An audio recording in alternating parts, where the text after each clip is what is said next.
Hi friends, ఇదిగో చూసారా నా చేతిలో ఏమున్నాయో. ఈ ఫ్రూట్ని ఏమంటారో మీకు తెలిస్తే కామెంట్ చేయండి. ఇవి నార్త్ సైడ్ ఎక్కువగా పండుతాయి అన్నమాట. మేము అటు సైడ్ ఉన్నప్పుడు బాగా తినేవాళ్ళమి. సో దీని పేరు లిచీ అనమాట. ఈ ఫ్రూట్ మన సైడు ఎక్కువ పండదు ఈ పంట. సో అందుకని మనకి ఎక్కువ కాస్ట్ అనమాట. నేను అది ఓపెన్ చేసి చూపిస్తాను చూడండి. లోపల అది తాటు ముంజలాగా ఉంటుంది, స్వీట్గా కూడా ఉంటుంది. సో మనం పండినవి తెచ్చుకోవాలి, గ్రీన్వి వైట్వి కాకుండా ఇలా రెడ్ లిచీస్ తెచ్చుకోవాలి. పైనుంచి చూడడానికి అవి స్ట్రాబెర్రీ లాగా కూడా ఉంటాయన్నమాట.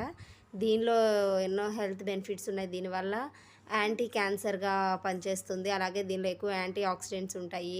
అలాగే లివర్కి మంచిది. ఈ ఫ్రూట్ తినడం వల్ల మన స్కిన్ కూడా చాలా గ్లోగా ఉంటుందన్నమాట. అలాగే ఎవరైతే వెయిట్ లాస్ అవ్వాలనుకుంటున్నారో వాళ్ళు ఎక్కువ ఈ ఫ్రూట్ తీసుకోవడం వల్ల వాటర్ కంటెంట్ ఎక్కువగా ఉంటుంది కదా, సో వాళ్ళు ఈజీగా వెయిట్ మేనేజ్ చేసుకోవచ్చు.